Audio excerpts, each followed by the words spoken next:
चार दोस्त स्कूल में पढ़ते थे। एक दिन उन्होंने फैसला किया कि वे रेस्टोरेंट जाएंगे, साथ में बैठकर खाना खाएंगे और बातें करेंगे। वे एक छोटे से रेस्टोरेंट में गए, खाना ऑर्डर किया और हंसी मजाक के साथ अपनी दोस्ती के लम्हों का आनंद लेने लगे। बातों बातों में उन्होंने एक निर्णय लिया। आज के बाद वे ठीक 40 साल बाद इसी जगह मिलेंगे। वे तब तक अपने अपने करियर में व्यस्त रहेंगे और सफलता हासिल करेंगे। शर्त यह थी कि जो सबसे देर से पहुंचेगा वही पूरे खाने का बिल चुकाएगा। समय बीतता गया। चारों दोस्त अपनी अपनी जिंदगी में आगे बढ़ गए। कोई बिजनेसमैन बना, कोई वकील, कोई जज और कोई अध्यापक। सभी अपने कार्य क्षेत्र में सफलता की ऊंचाइयों को छूने लगे।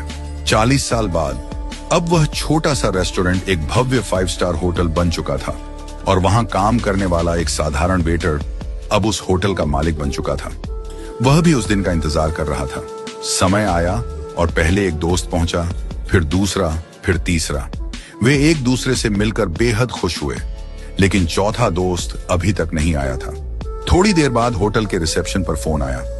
होटल मालिक ने फोन उठाया और कहा, आपके चौथे मित्र ने कहा है कि आप लोग खाना शुरू कर दीजिए, वह बस आने ही वाले हैं। तीनों ने सोचा कि शायद वह किसी काम में फंस गया होगा और सबसे देर से आने वाला वही होगा। उन्होंने भोजन किया, पुरानी यादें ताजा की, अपनी अपनी जिंदगी के अनुभव बांटे। काफी देर बीत गई, लेकिन चौथा दोस्त नहीं आया। जब बिल मंगवाने का समय आया तो होटल मालिक ने कहा, बिल पहले ही चुका दिया गया है। तीनों हैरान हुए। किसने? होटल मालिक ने जवाब दिया, आपके मित्र ने। थोड़ी देर बाद जब वे जाने लगे तभी होटल के बाहर एक सरकारी गाड़ी आकर रुकी। गाड़ी से शहर के कलेक्टर उतरे। कलेक्टर ने तीनों दोस्तों के पैर छुए और कहा, अंकल नमस्ते। तीनों हैरान रह गए। ये कौन है और हमारे पैर क्यों छू रहा है? कलेक्टर ने नम आंखों से कहा, मैं आपके चौथे मित्र का बेटा हूं। तीनों अवाक रह गए। कलेक्टर ने बताया, मेरे पिता ने आप सबसे मिलने का सपना देखा था। वे बचपन से ही इस दिन का इंतजार कर रहे थे, लेकिन 2 महीने पहले कैंसर से उनका निधन हो गया। मरने से पहले उन्होंने मुझसे कहा था कि अगर मैं उस दिन जीवित न रहूं तो तुम मेरी जगह वहां जाना। उन्होंने कहा था, मैं सबसे ज्यादा देर से आऊंगा, इसलिए बिल भी मैं ही चुकाऊंगा। ये सुनकर तीनों दोस्तों की आंखें भर आईं। तीनों दोस्तों को अपने मित्र की मृत्यु का गहरा दुख हुआ, लेकिन उससे भी ज्यादा दुख इस बात का था कि 40 साल तक वे एक दूसरे से नहीं मिले। क्यों इतनी जिद की कि 40 साल इंतजार करना पड़ा? क्या फायदा ऐसी शर्त का जो दोस्ती से ज्यादा महत्वपूर्ण हो गई?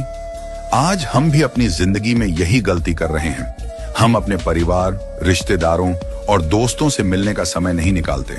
हम अपने माता पिता से दूर रहकर जीवन की भागदौड़ में इतने व्यस्त हो जाते हैं कि जब हम वापस लौटते हैं तब तक बहुत देर हो चुकी होती है।